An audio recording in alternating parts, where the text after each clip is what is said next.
Okay. Catherine? Very faintly, and I hear an echo at times, like a. Thank you.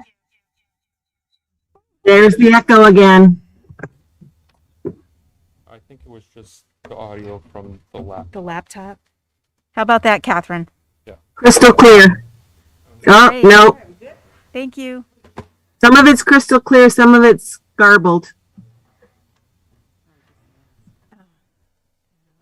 Welcome, everyone, to this January 20, 2022 meeting of the Mansfield Board of Education. My name is Kathy Ward. I am the board chair, and I'd like to call the meeting to order at 7:02 p.m. Jill, would you call the roll, please? Yes, Kathy. Thank you, Jill. Susanna Everett. Martha Kelly. Edith Allison.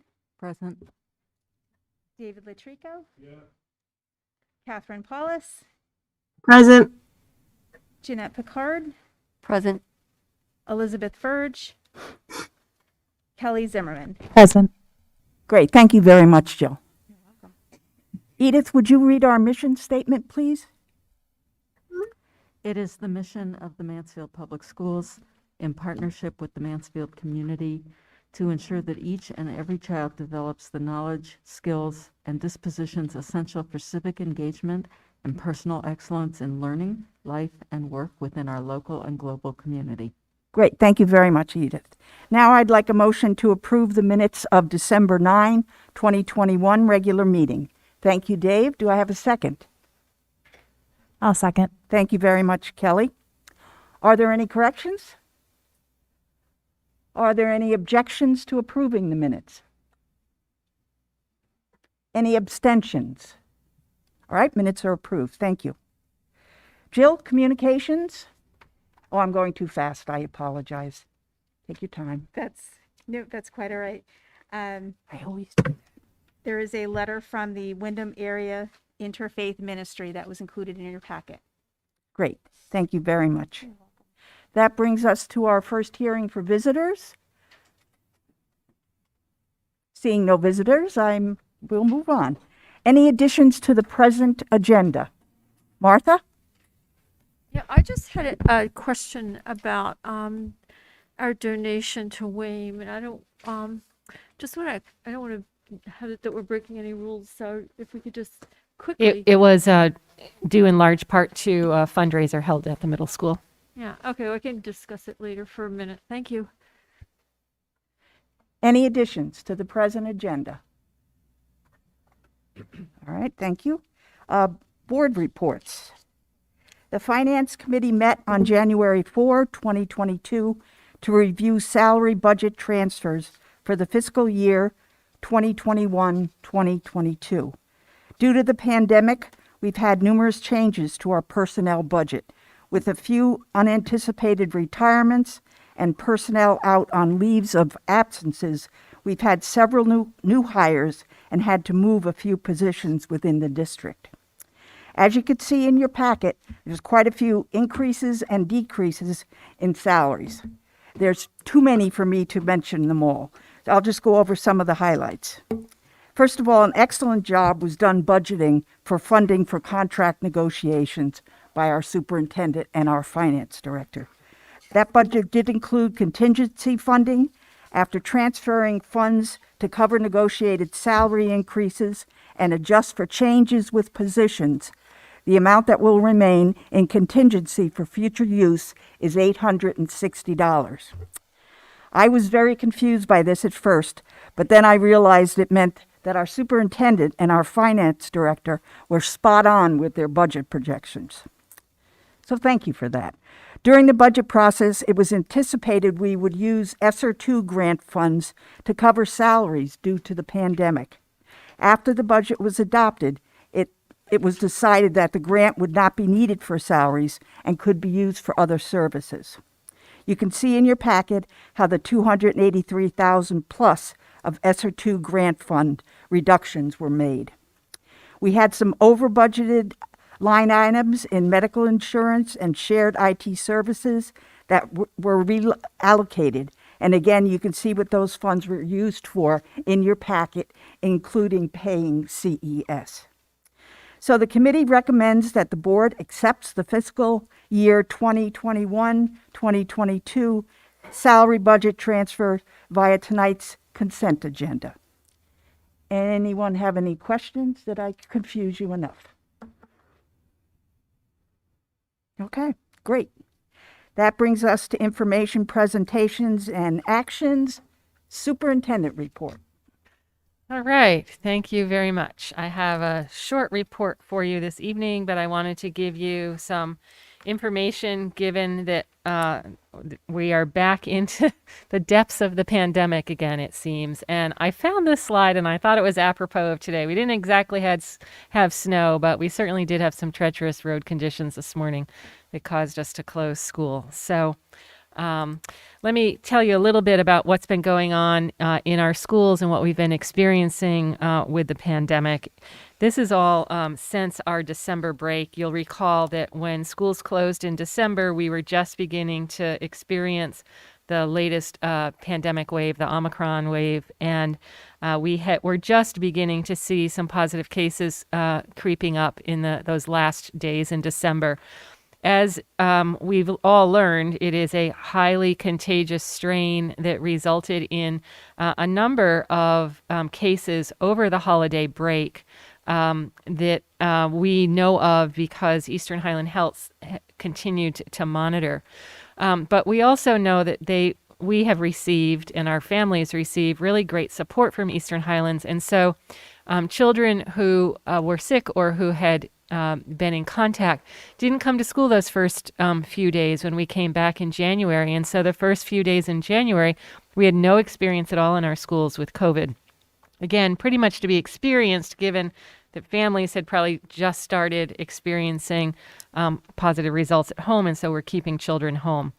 I also want to commend our parents for just excellent cooperation throughout this pandemic. Yet again, we're seeing families that are doing the right things. They're keeping children home when they're not feeling well. They understand the quarantine and isolation requirements, and they've been incredibly cooperative with us. We know what a heartache or what a challenge it can be at times, and a heartache probably, to learn that your child has been exposed and needs to quarantine.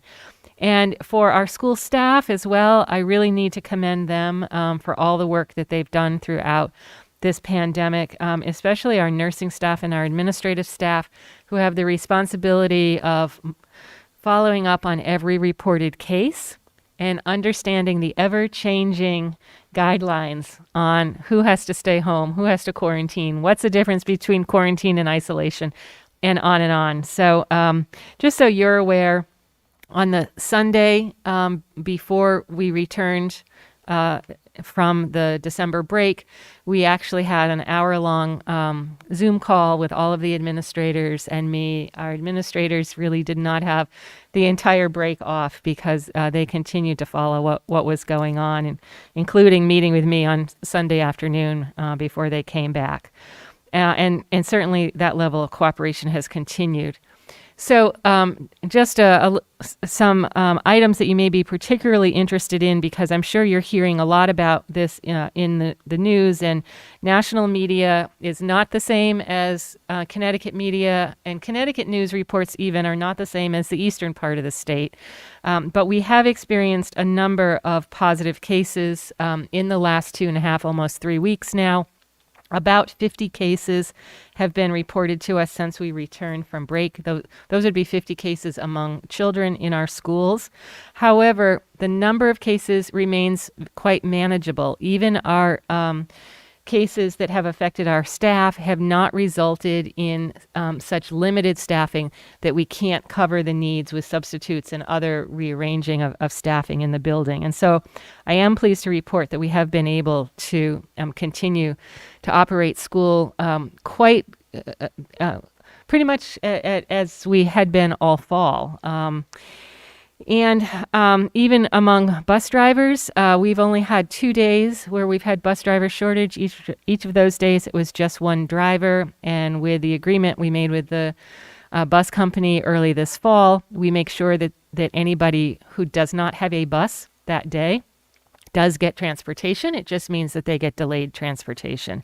And again, thanks to great cooperation from our families, we really don't hear much in the way of concern or complaints about any of that. I also want to mention that, and I think maybe I put this later in the report, but I also want to mention to you that every child who does have to stay home because of either quarantining or isolation, we do make sure that that child has a learning plan to support them during their time at home. And what we've seen in the last few weeks is that many teachers, depending upon the age of the child and the content being taught, many of our teachers have returned to instruction over Zoom for children, or Google Meets we use now for children who are home, meaning that we are back to providing that dual instruction with some children in the classroom and some children at home. Again, just so that we can support the children who are home. It will likely be short-lived, we hope, as we see the numbers starting to decline. But I did want you to know about the efforts of our staff. In addition to managing the pandemic, on the Monday that we returned from break, we learned that the town had received a supply of N95 masks, as well as that they were about to pick up their test kits for the first town distribution of test kits to residents. They received enough masks then that we were able to distribute masks to all of our staff. I believe we did that on Tuesday morning, or maybe even Monday afternoon.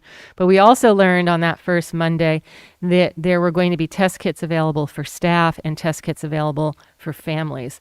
Not enough for every family, and maybe 30 or 40 shy for staff even, but it was enough to get us over the hump. We picked those up on Tuesday. By Tuesday afternoon or Wednesday afternoon, we were distributing them, Tuesday to staff, Wednesday to families. And then we learned last week that we, again, were going to get a supply of test kits, about twice what the number that we had gotten for students in the previous distribution. And so, again, because we had a system set up, we immediately let families know, and by Friday afternoon, before the long weekend, we had distributed those test kits. In all, we estimate we've distributed about 1,150 kits in the last couple of weeks. It was our goal, and this is what was stated in the communications to families and staff, to make sure that every child and every staff member had a kit at home for use as needed. But in addition, we have additional kits that we have in our nurse's office. So anytime a child is sent home with symptoms, or a staff member is sent home with symptoms, or a child needs to quarantine, because quarantining does require testing at some point, we make sure we're sending a test kit home with that child. So our families have access to test kits. I've never seen a test kit. So. Okay, I've never seen a test kit. So is each kit a one-use Good question. proposition? Yeah. Or are there several different vials? Yep, that's a great question. So it just comes in a little box, right? And so it's really safe to send home. That's one thing I want you to know. They can go home safely with children, which is how we were getting them home so quickly. But typically, a test kit has 2 swabs in it. The idea is that in order to ensure that your swab is negative, not so much for the positive test, but if you receive a negative test with the swab, the recommendation is that, I believe it's the next day, you test again to make sure that more antibodies haven't built up in you, especially if you're symptomatic. So the 2 swab test kit is really intended to be a single person test kit, unless, of course, you test positive with the first one. The interesting thing was somehow the state had gotten their hands on some single swab test kits. And in the initial distribution, the single swab test kits were for staff and the double swab test kits were for students. But now we have enough of the double swab test kits to also make them available to staff. And many staff picked up a second kit when we got those last week. Just a quick, a note from Catherine. I think the slide unfortunately is kind of blurry on Zoom. I don't know if she has access, if we can email her the slides, so she can see them, pull them up. We'll take care of that. Did you say that? Here- yeah. Share screen. We're working on it, Catherine. Jeanette, did you have a question? I had a question about the coverage. You said that you've been able to use substitutes, but have been able to cover for other needs. And I'm assuming that some of that means using other staff. I just wanted to make sure as we went through that, that we were still able to provide the support through that is required for children's IEPs. Yeah, we're watching that pretty carefully. I don't know if everyone could hear Jeanette. She was asking about ensuring that we're providing the right level of support for children with special needs when we have to reassign staff. And we are watching that quite carefully, making sure that we're not always affecting the same child as one strategy. We do have one case where we think we may need to bring in some outside support because of a particular individual's medical needs, but it is something that we're keeping a close eye on. Thank you. I'll just say, the obvious, which is everyone is doing an amazing job becoming a public health official and all of their other, like families, kids, we're all, all the staff. Thank you to everybody. Yeah. I also want to say that we continue to get a good level of support from the state and more recently, even the federal government. So Secretary of Education Cardona is now offering some sessions as well for staff and superintendents in particular. I was able to attend one a week and a half ago where the Surgeon General, the U.S. Surgeon General, presented to superintendents. So again, the more information we can have, the better. And so we've gotten a good level of support. Okay, any other questions on COVID? I do have one question. You mentioned that the students that are quarantining at home are they virtual learning? How does that? So how's that it working? depends on the child, the age of the child, the situation at home. Is somebody able to support them at home? But so we work out with the parent a learning plan for every child. But yes, in the last couple of weeks, because of the number of students that have had to be home, teachers are again doing the hybrid instruction in some classrooms, right? Okay. Or for some amount of time of the day if it's an elementary student. So we're trying to keep some connection for young children back to their classroom, and for the older child, giving them the opportunity to watch instruction. Okay, thank you. Yeah. Okay. Anyone else? So I haven't seen today's numbers, but yesterday's numbers went down again. So let's hope that this peak has been hit. But we're very pleased that our practices are getting us through. The other thing I wanted to report to you on are some school transition activities. This work is ramping up also as the months go by. And Lauren Rodriguez has certainly taken the lead on all of this, but I've been involved with some of this as well. And I just went through my calendar for the last 2 weeks and just thought I'd share with you in just the last 2 weeks some of the things that have happened. So we had a meeting of all of the elementary PTOs to begin that transition of a parent-teacher organization in the new building, to talk about how they want to structure themselves, how they want to identify leadership, what they want to do with any remaining funds that they've collected over the years. Very, very positive meeting, lots of excitement about coming together and working together. So there'll be more work happening in the coming months, but pretty exciting to see some of these really concrete things begin to happen. We also have had a couple of meetings recently looking in careful detail at the security features in the new building, ensuring that Principal Rodriguez can establish well before any staff come into the building all of the safety and security practices that are necessary in a new school. Again, I want to commend the town, really great cooperation with our emergency services personnel across the town, as well as our architects and owners rep helping us with all this. This is work that will continue as well. I'll remind you that much of what we talk about is information that we keep confidential from the public, but if ever the board wanted to know more about this particular topic, that's something that you have the authority to do in executive session, and it may be something you want to consider either late this year or next year.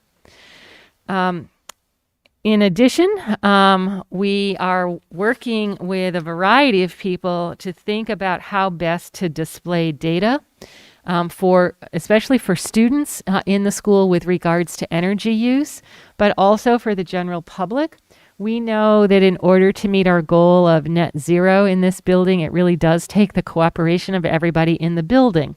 So you have to be careful about how long you leave the lights on and whether or not you have too many auxiliary things plugged in. And we think it's a great way to help students be stewards of their building. And so again, very exciting to talk about these really concrete things and thinking about how to make all of this very accessible to young children. And to that end, we have already started educating our young children about the net zero features of this new school and what things like insulation mean and why it's important to conserve energy, what the effects are on our planet of using fossil fuels or generating power in different ways. And so that work is underway in all 3 elementary schools. It's being presented this year through our enrichment program. And I think I might have shared with you in the past that part of this work will include educating students well enough so that they can actually be tour guides when people come to see the new school and learn about its net zero features. The children at the beam signing had an opportunity to go on, I'd say on site, but only behind the fences to see this. And we've been getting a lot of great pictures that we're able to use to help them understand some of the infrastructure of the building as well. And then finally, you have in front of you a newsletter that was published just this week. Unlike our general newsletters, which go out in the mail, this one was published just electronically and is focused expressly on transition activities. It's just a way to keep our school community especially informed about what's happening right now. And you'll notice in there, I think it's on the second page, that we have 2 upcoming events in the community that I will be speaking at, one at the Senior Center and one at the library, to give our general community an opportunity to learn more about this school as well. So trying to keep it in the forefront of everyone's minds in the community. Yeah, no, that's my report. I'm a little surprised with these meetings that there's no Zoom link for them. Are you planning on? That's up to the organization sponsoring them. So if they'd like to do that, they can certainly do that. Yeah. I'm so sorry. I'm just speaking on behalf of Catherine. I missed her note that she has a question about COVID. Oh, okay. Catherine, go ahead. Yeah, I was kind of surprised by your number, Kelly, because in a very recent newspaper, it said that Mansfield was up to 2,000. So that would be, are you talking about number of cases? Yeah. Yeah, that would be for the general public. My numbers are just for the pre-K to 8 population. Awesome. Thank you. Yeah. Any other questions? All right, that brings us to 2022-2023 MPS proposed calendar, page 10 in your packet. Oh, we And also have a copy. yeah, Yes, there's thank also you. a copy for you. I thought it might be easier for you to see a copy in front of you. The calendar is quite similar to calendars in the past, with the exception, I'm sorry, Jill, I thought we put a PD day in November, not in March. And it's showing in March here. I don't know how I missed that. We'll correct that for next time. From November to March? Oh, you're right. You're right. You're right. Thank you very much. That's right. Sorry. Okay. This is why you have a good assistant. So, so you'll see that there are a couple of differences in this calendar. One is that the November PD day has been moved to March. The reason being that we were out of sync with the other Region 19 schools by holding a PD day in November. The reason we did it was because we had a school that was being used as a polling place, Vinton School. Vinton School may still be used as a polling place next year, but we won't be there. So there's no need for us to have that day off. So to put us in sync with the Region 19 schools, we moved the day to March. The other change that's a little more significant on this calendar is that in order to give us as much time as possible to get into the new building, we're actually pushing off the start of school. Typically, students would return to school on the Thursday prior to Labor Day. We have pushed the start day to the Tuesday after Labor Day for the upcoming school year. And other than that, this calendar is very, very similar to the current one. Anyone have any questions? I have a question. Kelly? I feel like I don't know when we had this discussion, but I vaguely remember that when we were talking about having school on Veterans Day, that it could be a possibility that we have school on some other days, for instance, like Martin Luther King Day, and do a day of action or anything like that. I didn't know if there was any consideration given to any changes like that, or it's just too much this year with everything going on. Yeah. But I do think like having a day of service that the school is focused on seems like a good part of our mission. And I don't know if that's the right place to build it in, but I think something like that would be well received. So I don't believe we can hold school on Martin Luther King Day because of its federal holiday status. I believe we can hold school on President's Day in February. I'd have to go back and check state statute on that one. But I don't disagree that a day of service, I mean, we could do that on any day anyways, would be a really nice idea. The other thing is that we really do try to stay, especially in sync with E.O. Smith, because of families who have children, you know, in both school settings. But certainly it is something that could be discussed in the future, either proposal. It's a great idea. It is And maybe even thinking about it towards the end of the school year when, you know, we're winding things down a little bit or something like that. That'd be great. Any other questions? All right. So this is just for presentation this evening. You'll vote on it at the February board meeting. Yes. Thank you, Kelly. Martha? Just backing up a second, is this newsletter available on the town website? Yes, I believe it is. All right, it's on like the front page, there's a link to it, or? I don't know. I haven't looked at the website Yeah. to know where it is, but Okay, but it is available, don't worry about it, I just want to make sure. yeah. The I'm- public has access to oh it yes, easily. yeah. I'm quite certain that Margaret told me she put it up. Yeah, I'm sure she's very thorough. It's just that we sent it directly through School Messenger to Yeah, families. no, I just want to make sure there's another avenue. Thank you. Jeanette? I just wanted to make one comment about the calendar before we put that part to bed. I think that keeping that group of days in February is actually important. It's a time when people can regroup, and it's also, even when we don't have a pandemic, a time of illness, and it is a time when you can kind of break that cycle. So I think using the holiday and having the PD in there gives us a little bit of a chance to keep everybody in school in a healthy way, both mentally and physically. Thank you. Any other questions or comments? As Kelly said, we will vote on that in our meeting in February. Next is the 2021-2022 Board of Ed policy updates. As you recall, we went over, these were reviewed at the last meeting, and tonight our task is to discuss and approve. So, does anyone have any questions or comments before I ask for a motion to approve this? No questions, no comments. All right, may I have a motion to move to adopt the 2021-2022 proposed policy updates and revisions? So moved. Thank you, Edith. Thank you, Kelly. Any further discussion? All right, all in favor, please say aye. Aye. Aye. Opposed? No? Any abstentions? I think that's unanimous then, Jill. Thank you.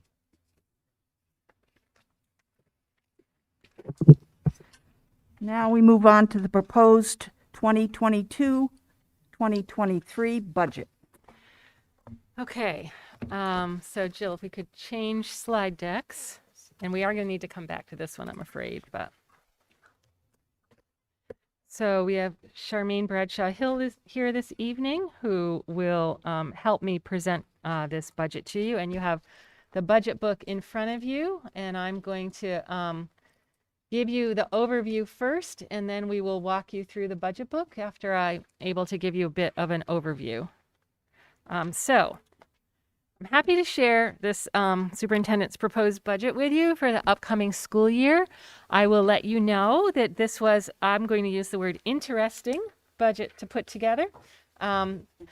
I thought that was a more positive word than challenging budget, but the reason that it has been interesting is because of the consolidation. And so as you can imagine, there are a lot of budgetary implications as we move from 3 elementary schools to 1. And there's more detail that will be presented to you in the budget workshops than we've had to present in some years because of those changes. So I'm going to give you the broad overview this evening. Feel free to ask anything you'd like, knowing that all the detail and the explanation and the rationale will come in the next 2 weeks in each of our budget workshops. So start by reminding you that the purpose of the budget continues to be one of ensuring that we as a district can meet the mission. That is the sole purpose for a budget, is to make sure that we are meeting what we have identified for ourselves as our mission and goals for our children. In addition, with our new core beliefs, we want to make sure that this is a budget that allows us to actually live these core beliefs. And these core beliefs have become so central already to what we're doing. I could offer you all kinds of examples as we go through the budget about how the finances are going to support us in that work. I also like to let you know each year some of the things that we've been able to achieve, some of our accomplishments in the last year with the budget that we've had and the great efforts of staff. And so I've got some pretty exciting ones to share with you this year. First, I do think it is an accomplishment in the time of the pandemic that we have managed to remain fully in person all of this year, despite any pandemic challenges. In addition, the implementation of our new strategic plan has gone very well. You received your first report of progress in November. You will have a second report of progress in February.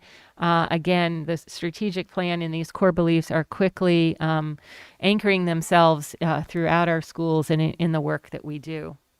You may recall that I shared with you a few months back that U.S. News and World Report is now rating all public schools across the country and also doing that state by state. And we were very pleased to see that out of 304 middle schools in Connecticut, Mansfield Middle School was rated number 18. And that out of 621 elementary schools, Goodwin School was rated number 12. And that's not to diminish the other 2 schools, which are also at 75 and 198, if you do the math, those are all schools very much in the top percentages. So really nice to see. Kelly, Edith? do you know what U.S. News and World Report is using as the basis for their rating? Yeah, much of it is student performance indicators, so state assessments, and then they have a few other indicators as well. They're harder to get many indicators at the elementary level. They have many more indicators when you get up to high schools, and they've been rating high schools for a long time, but it is primarily student performance. I'm just going to say the obvious and say, like, you know, if you look around our rankings, like, we are the only Yeah. schools in our area that are ranked this highly. And we're up against, obviously, schools with tons more resources than we have. And, you know, that's just something to be very proud of and celebrate. Not that U.S. News and World Report has lots of problems with all of rankings kind of stuff, but it's really very impressive to be recognized. And I also want to say, not only is it impressive just to be recognized, but every single one of our schools is on that list, Right. which I think is incredibly impressive. It's not that you have one starlight school. Every single school meets the needs of our children and goes above and beyond. Yeah, thank you. And of course, you know, the other really big news this year was that we are home to, I like to say, the Connecticut Teacher of the Year, Kim King, and we all had a wonderful time celebrating Kim and that accomplishment. But I'll just remind you again, and for any of the public listening, that we have enjoyed lots of recognition. Our teachers have enjoyed lots of recognition in the Connecticut Teacher of the Year, which program over the last 4 years, where we have had somebody who's made it to the semifinalists one year, the finalists one year, and then actually named Teacher of the Year. So 3 out of 4 years to have our teachers recognized across the state to that level is quite significant. And I think that while that certainly speaks to the quality of the teacher, I believe that also speaks to the experiences they receive in this community and the opportunities that they have to continue to learn. So continuing on, there are some really fun things that kids achieved this year as well. We had our History Day project did continue. It was all virtual last year. Even much of the work that was done at the local level had to be done virtually. But we had 26 students participate. Well, that's a much smaller number than we've had in the past. We had just as much success, with 16 students advancing to the state History Day competition and 10 making it all the way to nationals. We had 10 the previous year as well, but we had you know, not hundreds, tens of students that participated. So to still have 10 go to nationals is quite impressive. Our Science Quiz Bowl team at the middle school also made it to the Southern New England semifinalists, which was pretty exciting. And we had 2 Mansfield Middle School students who received other statewide recognitions. Senator Murphy runs a Martin Luther King essay contest every year. The middle school winner this past year came from Mansfield Middle School. And the state runs a fire prevention poster contest, which results in a calendar that's distributed across the state. And we had a MMS student whose artistic work was displayed on that calendar. So, and I think you all received a copy of that, or at least a photo of it at the time. So again, just really fun, great recognitions for some of our students. A couple of other things that I think you should know about. This year, as you know, we are able to provide a free breakfast and lunch, as we were last year. But this year, free breakfast and lunch to all students, and we are fully in person this year. So you remember last year, even our elementary students were hybrid at the start of the year. And with full enrollments this year, we have found that our participation has gone up anywhere from 20% to 50%, depending upon the school, which means that many more children are participating in our breakfast and lunch program. Stephanie Richards Deason now has done a great job of making it available and attractive and something that's easy for students to grab. So she'll be here in April to give you a full rundown of the food service program, but it's really going quite well this year. And more importantly, kids are well fed. And last summer, we revised our summer school program. And again, you heard a report about this much earlier in the year, but added more days, more students, and we were able to give much more attention to our full curriculum, including our Portrait of the Graduate, through some really great partnerships we formed with local art agencies and others to revamp that program. And if you'll bear with me, boy, there is a lot to talk about. A few other things I wanted you to know about. We added some funding through the federal ARP grants this year to make sure we were providing more intensive support to a whole group of students that we knew had been negatively impacted by the pandemic last year. And we have 59 students, primarily in the early elementary grades and in grade 5, a couple of grade 6 students who are getting regular one-on-one, generally, a few small group, but mostly one-on-one instruction multiple times a week, which is a really great way to support our readers. The strings program, another stat I shared with you before, increased from participation in the mid-20s last year to 91 students this year, as we brought that program into the budget, and it's no longer a pay-to-play program. And of course, you know that we are in the process of replacing the Mansfield Middle School roof and adding photovoltaics. You'll see the impact of that on the budget in a little bit. And the construction of the new school is underway. So we have had a busy year.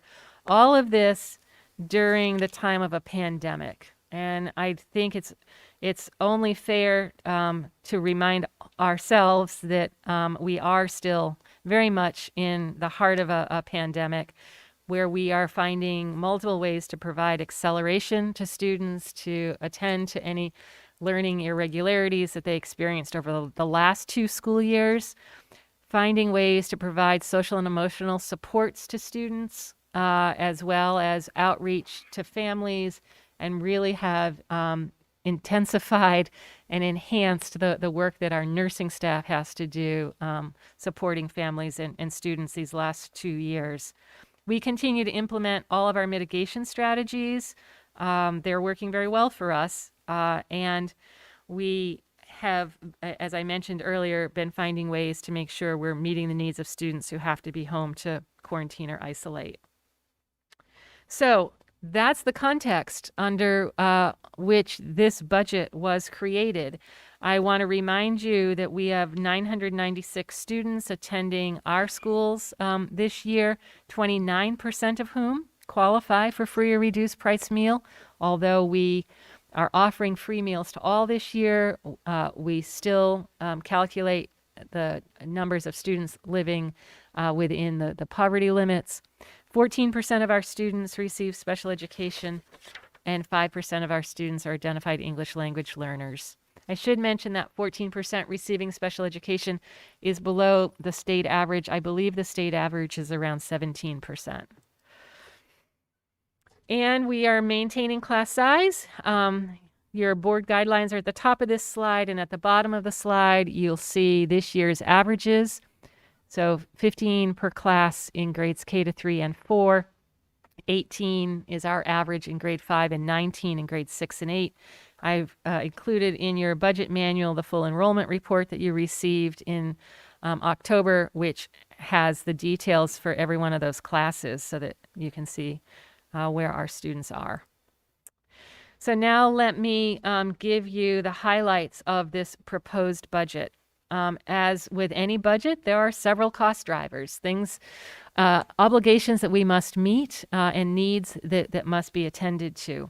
This year, we have several areas for both increases and decreases. And again, we're going to give you much more detail, especially with regards to staffing next week in our first budget workshop, but let me give you the high overview. So if you look at our obligated salary increases, meaning if you look solely at the amount of money that we spent last year on salaries and the amount of money we're spending this year on salaries, you will see what is, for other years, an incredibly small increase of only $58,000. Of course, the salary increases far exceed $58,000. The reason that number is so low is because of the number of positions that have been reduced from the budget. So if you want to skip your eyes all the way down to where you start to see the reductions, those numbers in parentheses, the first number in parentheses there shows you the net savings or reductions in staffing for Mansfield Elementary School of $884,564. Had we continued to employ all of those staff, our obligated salary increases, of course, would have been much greater. They would have been about $900,000. So a significant savings there. There is also an increase, as there is, unfortunately, every year in employee benefits. It's not just health insurance, it's other benefits such as MERS, which is the retirement fund for non-certified staff, and other benefits we're obligated to pay as well. Again, this is an increase that's less than it would have been had we not been eliminating some staffing positions. Also, we're fortunate that, and you'll see this later, that our health insurance increase this year was only 7%, which is a relatively small percentage. So $234,950 in increase employee benefits costs. The other area that we always have some increase is transportation. Our contract goes up about 3.3% every year. You may recall last year it only went up 1%. That was because we agreed to a 3-year contract renewal. But this year we're back to the 3.3%. There is a very slight increase in busing for the elementary school of about $54,000. And we also need to increase our special education out-of-town transportation by $50,000. So that covers your increase of $134,000. The other significant increase this year is our costs for special education students who need placement in a program beyond what we can provide in-house. We have had a few more students that have needed to be outplaced this year than anticipated, and to make sure that our budget next year meets the tuition obligation of the students that are currently outplaced, we are increasing the tuition account by $175,000. And finally, the last increase is a position that we've been asked to add that is a shared position with the town for a custodial supervisor. A smaller increase for us of $33,000. Again, we'll give you more detail about that when we talk with Alan Corson on facilities on February 3rd. And so then the reductions, I mentioned the $884,000 in staffing. Again, full accounting of that will be presented next week. We are anticipating energy savings of about $200,000 due to the photovoltaic system that's being added to the middle school roof, and of course, our goal of being net zero at the elementary school. Building operations are declining as well. Again, most of this is due to the move from 3 elementary schools to 1. Lots of reductions that add up there, and fewer students attending magnet schools, so we've reduced our magnet school tuition for next year by $35,000. All told, we're looking at a proposed budget of $24,260,760, which is a 1.06% increase over current year. I just want to emphasize again that given the salary increases, again, remember when you negotiated last year, we had several salary lines that did not meet minimum wage expectations. And so with the obligated salary increases and the employee benefit increases, if it were not for the reduction in staffing, I think we would be looking at a proposed budget increase somewhere between 5 and 6%, which is much higher than I've ever presented to you. I think, we've done all. I think we've done what we could, obviously, to keep that number low, and I think we're pretty fortunate that we have the new school to help us do that. So I'll just kind of quickly go through some of these other pages.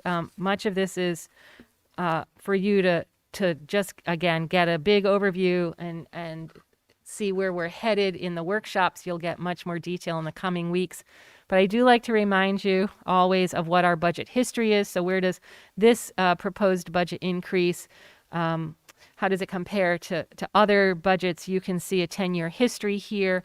You can see that our budget increases over 10 years have been relatively small for an average of 1.56% increase. That's the average increase, not the average amount of budget increase, but the average increase over 10 years, 1.56%.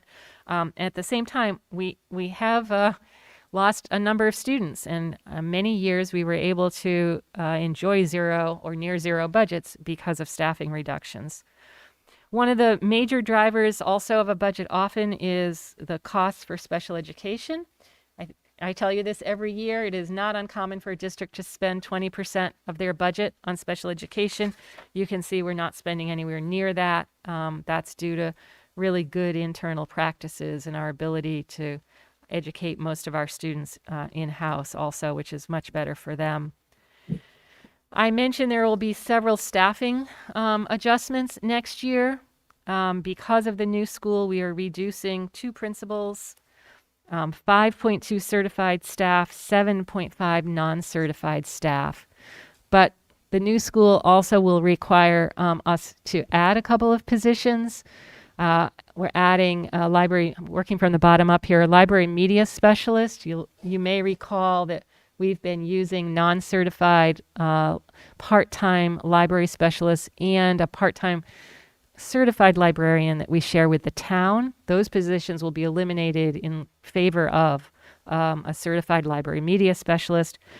That the new school should have, it is staffed to have 2 administrators. We are hoping that the second administrator will be an assistant principal. So that is an addition. And then given the loss of manpower among our administrative team and the work that's going on here, and I've shared this with you again on many occasions, I'm proposing the addition of a director of teaching and learning. It's a net change of a reduction of 11.7 positions. I also want to share with you that pre-referendum, one of the things that we did was calculate the operating costs of this new building. In order to calculate those operating costs, we had to create a staffing plan. It is that very staffing plan that was developed 3 years ago now that I have continued to use as we staff this new building. And I have not deviated from what was on that plan. While this may be the first time some people are seeing this, this is the proposal that was made pre-referendum. Also a little bit unique this year and due really to the ongoing effects of the pandemic, I am asking for some additional staff, something that we've not done much of in the last several years. And I will give you a quick overview of these tonight, but we'll be able to dive into them more again during the workshops. I believe that we've been fortunate to have a position called technology integrationist these last 2 years. As we've gone through this pandemic, certainly the need to have somebody supporting the educational side of technology has been critical. Well, what we've discovered is that it is really helping us to shape and change our instructional practices in our schools. All of our students are one-to-one now with a device. We are able to really stretch the work that's been done with children in the past on much of the very thing we're looking for, children directing their own learning, really giving children choice and opportunity and giving them authentic learning experiences. And so to be totally transparent, we have this year funded the technology integration position through the one of the federal grants that was provided to us to address COVID. What we've come to appreciate, as I mentioned, is that this is really a position that is not just helping us address the needs of COVID, but it is a position that could be very important to us moving forward. And so we'd like to propose moving this position out of grants. There is grant funding for 1 more year and moving it into the operating budget. The reason to do it now is because the person in that position currently is not going to be in the position next year. And in order for us to hire somebody that will have longevity, we believe we need to be able to present it as an operating budget program rather than a grant-funded program. And those of you who have worked with grant funds appreciate that difference. So that's the technology integrationist. Jamie Russell will give you much more information on what we've been able to accomplish with that position and why we're recommending that we continue it. The second position is a specialized school psychologist. I mentioned that I have used the staffing plan developed 3 years ago as we staff MES. In that staffing plan, we identified the need for 2 psychologists. Well, that was pre-pandemic. And we have seen what many other people have seen, and that is that children respond to trauma and to challenging events in a variety of different ways. And certainly our needs to address mental health and behavioral concerns has increased over the last 2 years. We also, during the time of the pandemic, have recognized even more so the importance of family outreach. We're very fortunate that our schools are supported by a social worker from Youth Services dedicated to us, as well as additional social work support from Youth Services. But one of the things that we feel we need to add to our schools is the opportunity to provide more direct counseling and behavioral support in the schools. Working with special education teachers, but also general education teachers to provide specialized programming and just-in-time necessary individual supports to children. We see this position as being a position that will serve both the elementary school and the middle school. And Shameen Patwa will give you more information about this in 2 weeks as well. And then finally, the 0.5 custodial supervisor position that I mentioned to you is a position that our facilities department has spoken of in other years, and it will really help them accomplish much more, especially on the maintenance side, if their assistant director doesn't have to supervise custodians. The additional staffing is a redeployment.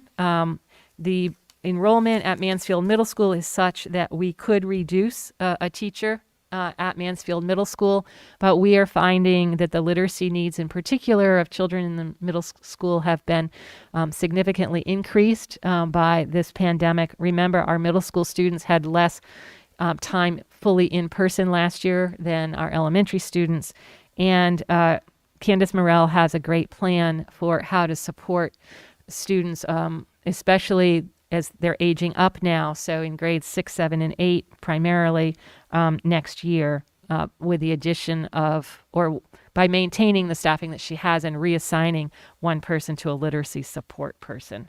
So I feel like I'm just going on and on and on and on. So there'll be time for you to talk about all of that as we present that information coming up. Okay, finally, capital funds. As we have in the past, we are requesting the town to continue to support our technology program with $150. This is $150,000. This is consistent with what they've done in past years. And this year for maintenance, we are asking for the replacement of the auditorium lighting at the middle school. Again, Alan Corson will share with you his full spreadsheet identifying all of the needs in our facilities now and moving forward. But we are holding off on an awful lot of things, waiting for the modernization study that is still ongoing. The remaining slides that I have here show you each element of the budget, each object of the budget, and the highlights of that object, as well as the funds for each object within the budget. It is really a repeat of what I have just shared with you. I've spoken enough, so I don't want to spend a whole lot of time going over each of these slides, but you can see in the previous slide, I just flipped through the changes in salary. These are the changes in benefits that I've mentioned to you. The changes in services also that I've mentioned to you. And our supply accounts. One thing you may be interested in this account, this is where our energy budget is housed. And interesting, you can see for current year, fiscal year 21-22, we are estimated to spend about $502,000 on energy. That will be decreased by almost $200,000 next year, again, due to the installation of the PV on our 2 schools. Educational equipment also has a slight decrease, and our other programs, which no longer include Suzuki, but include the Oak Grove Montessori, where we provide a nurse, and our summer school programming. And I mentioned that we have workshops coming up as well as another board meeting where you will conduct your final review and adoption of the budget. I would ask that if you have any questions as you go through your budget book, that you send them to us in advance. I think you will be better served if we can come to the meeting prepared to answer your questions rather than sharing your questions with us that evening, and we may not be able to answer on the spot because sometimes we have to do some research. So I would encourage you to look at what we're going to be talking about at each of the workshops. I would encourage you to review those sections of your budget book prior to the workshop, and please send us your questions. We meet on Thursdays, so if you can send us your questions by Wednesday morning, it really helps. And with that, I'm going to turn things over to Charmaine, who's going to walk you through the budget book. Oh, there we go. Good evening. So, before we get to the budget book, I just wanted to kind of talk through the budget development process, just so that folks are clear that there's no voodoo economics going on up in here, that this is a really well thought out process and exercise that's super labor intensive. So you'll see on the slide, it speaks to past 3 years across each school and department. In some instances, it's even 5 years, especially since we've been in a pandemic and things have been a little wonky. It's not really standard operating. I mean, it feels like it now because we've been in this space for 2 years. However, in some instances, depending on what these items are, there's an analysis that's done over the course of 5 years, and if necessary, even longer. So there's a lot of review and analysis that's done, and I'll dare say negotiation, if you will, by the respective individuals who have skin in the game, so to speak. So we identified the reductions and the needs for each of the account lines, and we start to tick and tie. Continued some basically realignment. We try and do a reconciliation all along the way to make sure that the costs that we are putting or the expenditures that we're asking for in these respective account lines are reflective of what the true needs are. So reviewed actual and projected enrollment and staff proposals. So that's the reconciliation process. What are we asking for against who is involved? Okay. So if you go to the next slide, thank you. There's, I see this kickoff meeting as if it's like a party. No, but there's a kickoff, meaning we hit the ground running.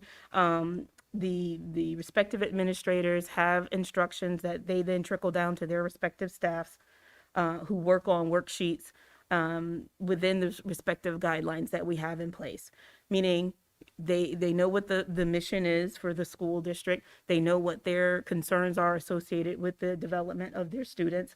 And they also know what the deadline is in order to get certain things done. So they go about the process of preparing the narratives and making their requests, what I call their plea to the superintendent. The superintendent and myself, we meet with all administrators where they justify what they're asking for. And when I say justify, it's not just if they're asking for more, but also if there's a notable reduction. They need to justify why is there a notable reduction to ensure that there's no loss of support or service to the students, as well as reconciling, again, against staffing levels and class sizes, okay? And then, of course, the superintendent has the final recommendation to the board. As we move on to the next slide, and then now we talk about your role. You receive the budget, you analyze the budget as it is presented over multiple meetings. You make a determination as to whether or not you accept it based off of your questions and your analysis and you're digging into the respective areas of interest. And then you determine whether or not you approve it, okay? And this is where it gets fun for me. So let's pretend you approve the board. The board approves the budget in 1 or 2 meetings, preferably, okay? Then I am responsible for making sure that your approved budget gets locked into the town manager's proposed budget to the town council. So therefore, he'll have what I call the nugget for the boards, for the Mansfield Board of Ed, as well as for R19. The responsibility that the town has for its citizens, its children's citizens. So he then now has to keep that in mind as he budgets around all the other needs for the town. He then brings that budget, which includes the Board of Ed's budget, to the town council. Okay, and the council has its charge in it as it relates to establishing what it's willing to accept and approve. If for any reason they want to send something back to Madam Chair and the superintendent as it relates to the budget, either asking that you ask for more money or requesting that you reduce your budget, they can simply ask to change the bottom line. They can't make any recommendations on any specific line item. That is not statutorily their right. So then they would send it back if they didn't want to approve that bottom line budget that you all had approved and that I then inserted into the town manager's budget. Then the town council adopts its budget for the presentation to the town. And at that point, it gets presented to the town and the citizens of the town then vote on it. So if we can go to the next slide, thank you. This is sort of like a cheat sheet, if you will, on how to actually read accounts and understand the account structure in the budget book. And so there are those of you who are really astute on the account numbers, you'll notice that there is a change, okay? As I've shared, I feel like a broken record. We were migrating, and then we migrated to a new financial management system. As such, there was a need to also evolve to something called the Uniform Chart of Account. In doing so, in order to accommodate the Uniform Chart of Accounts, some of the account numbers and structures had to change. So those have been updated in this particular chart. So at this point, I wanted to take a moment, if we can all just kind of walk through just the first section, okay, of your budget book. The first section is what I akin to Cliff Notes. It's all the summaries, okay? The meat and potatoes are in section 2 through 7, but section 1 are the summaries. So if you can walk with me past sort of the Board of Education 2026 mission statement, you're all familiar with that, and just go straight to section 1. And you'll see overviews. You'll see a lot of words like overview, summary, budget in brief. These are, like I said, the summaries and the cliff notes of the budget book. So you'll see the proposed budget in the budget history, and it gives you sort of a lot of the things that the superintendent has included in her presentation. Okay, and some bar charts and a little bit of history just to sort of orientate the viewer or the reader to kind of what's going to happen when you start to get into the narratives further on into the budget book. And again, on page 3, the budget overview, again, this is really a snapshot. It gives you a pie chart of what's what as far as all the respective budget components, last year's view versus this year's view, as well as the cost drivers, the major cost drivers associated with making the numbers move the way they do. And you also have your enrollment numbers. Those are critical pieces of information.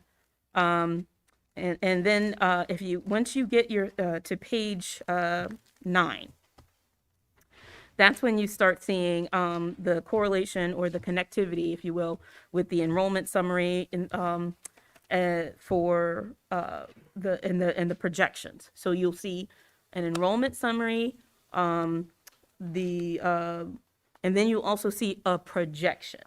So I believe you all are familiar with the Prouder report, which is used by many school districts, including the town of Mansfield Public Schools. And so you'll see what was and what is projected. Okay, so again, these are snapshots. And then if you make your way to page 15, 14 and 15, again, these are highlights. Something on page 15, it's called the budget in brief. And then it's the narratives that follow right behind it. This breaks down really the big fat categories of the budget so that you can see kind of the comings and goings from one year to the next. And then the details are behind the other tabs in the budget manual. So that's pretty much it, soup to nuts. Like I said, it's the summary. I would encourage you to not just read the summary, but it's a good starting point just to pique your, kind of guide you for like things that are going to pop out. But like I said, it is the cliff notes of the budget book. Okay.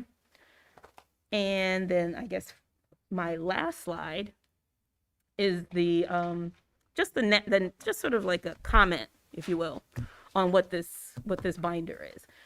We call it a communications device because it follows. Oh, excuse me. It follows the financial and it provides financial and operational information while also following the policies that are already established at the board. So all of this stuff should be in lockstep, and it's just a means of articulating how the numbers come alive as it relates to all the things that you see and all the things that our children experience when they are getting educated in Mansfield Public Schools. And it's broken out. You'll see, like I said, we talked about the overview, and then you'll see narratives that are from the respective, what I call subject matter experts. So these are the respective administrators and their staff who speak to the what and the why associated with the numbers throughout the rest of the book.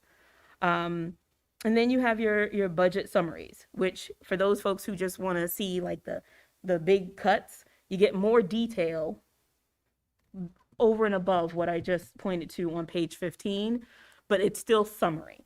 Okay, so and so if you really just want to see the summaries, you'll see it broken out by object.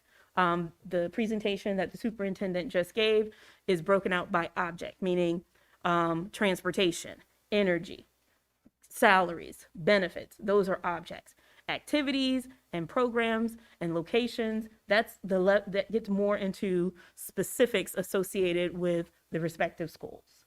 So that's sort of like a real short summary of what the budget book is going to provide you. Does anyone have any questions? Martha? Okay, just before section 1, it says there's a table of contents and the different sections. It looks like 4 through 7, we're going to review on the 3rd of February. 1, 2, and 3 we do first. Which section do we? Good question. So, the budget summaries. Oh, sorry. I wasn't on. So the budget summaries that Charmaine just mentioned are found in section 2. General education will be what's reviewed on next week on January 27th. And then sections 4, 5, and 6 will be reviewed on February 3rd. Okay, the first 3 are on the 27th. The last 4 are on the 3rd. Well, Pretty much. the first one and the first 2 are summaries. Right. So they encompass the entire accounts. So the detail that we'll be reviewing next week is found in section 3. Thank you. Yep. Any other questions? Charmaine, I found this extremely helpful, what you walked us through. Oh, okay. Very, Thank very you. helpful. Greatly appreciated for me. That was excellent. Anyone else? All right. Thank you so much, Charmaine. Have a lovely evening. I have two big picture questions. Can I ask you, Kelly? So first with the supplies budget, I mean, it's a big reduction that you guys have had. I'm just curious, have supply chain issues or inflation rates affected our purchasing with supplies? No, that's an interesting question. Part of the reduction in supplies, I think, is because of the consolidation. And our supplies, and a lot of that's energy, right? And then our building supplies, also some of those are custodial supplies, maintenance supplies, so there's a reduction there. But as far as like general school supplies, we have been pretty fortunate with not experiencing supply chain issues, and even the increased costs because our enrollment is declining, we're able to absorb those increases. You'll see when we get to next week that there's very, very few areas where the principals are asking for any increase. And then my second question is, I very much, I mean, I'm interested to learn more, but in the initial overview, I like having the technology position become a permanent part of our budget. I think it's a very, very valuable position. I'm wondering if, separately from the budget, you've thought through some of those grant funds that would be remaining from that. And the reason I ask that is because there has been a big focus on making sure we're taking care of student needs, like through the addition of a school psychologist. I'm wondering if with consolidating the building, we can think a little bit of staff wellness to kind of build climate, like maybe offering a free yoga class for teachers after school or something. So I just wanted to kind of put a plug in for that because I think it's a nice opportunity to kind of support staff, to get to know each other, understanding they've also been through a traumatic event and now they're leaving their classrooms and coming to a new building. So Yeah. if you could keep that in your head. I will. Our ARP fund, our ARP grant application has funds for wellness, and we did offer free yoga this fall. Awesome. But we would love to be able to continue to do those things. Great. Thanks, Kelly. Anyone else? All right, let's move on to Mansfield Middle School roof project update. Okay, and while I talk about this, can you go back to my earlier slide deck? This poor middle school roof, it only needed 3 days of warm weather. And we haven't had 3 days of warm weather in 3 weeks. So we got 2 days. So we have half a gym roof that is still to be finished. But meanwhile, they're using the time to make sure the flashing and drains and all of that are completed. So the middle school roof is not yet done, but it is not causing any problems for us internally, and it is a sound roof, so we don't have any leaks. And someday it will be warm enough, and they can finish the last half of the roof. So if there are no questions about that, I'm gonna see. Right here, really faint. Okay, so I'm going to move on to the school building project. So I thought you would appreciate this drone picture taken about a week ago. It is continually changing of the new building. You can see here, if you remember the building, it's really in 3 parts. So the part on your screen that you see on the left are the classrooms in the back that will be kindergarten and pre-K. The classrooms in the front left are kindergarten, and that section on the right of that far left wing is actually, I have a cursor, don't I? There we go. This section right here is the office and other administrative buildings, or excuse me, rooms. Then this section are the classrooms on the upper floor, grades 1 and 2, and on the lower floors, grades 3 and 4. You can see that they are starting to frame out, or whatever they call it. There's another name for it that's escaping me, but they're starting to enclose both levels now, and I'll show you another picture of that. And then this area right here is the gymnasium. So if I move to the next slide, here's a better image so that you can see this 2-story configuration now, and you can see that it's starting to be framed in.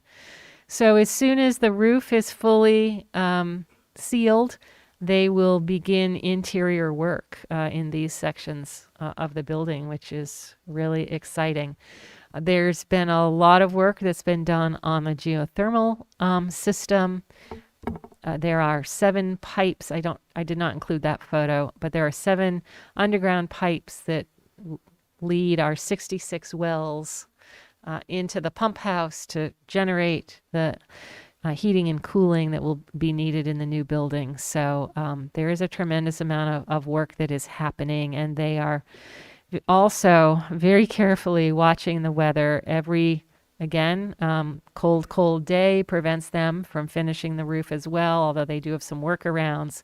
We're anxiously awaiting, I shouldn't say awaiting, we're anxious to see where we are in a month's time, because they are at some critical stages of work right now, and the weather will definitely could have some impact on that work. But for now, we are moving along at the rate that's expected. That's very exciting. Mm-hmm. Very exciting to look at this. It's just very exciting. Doesn't it? It changes fast. Yeah. Yeah. Anyone have any questions? Martha? What do they consider warm enough weather to work?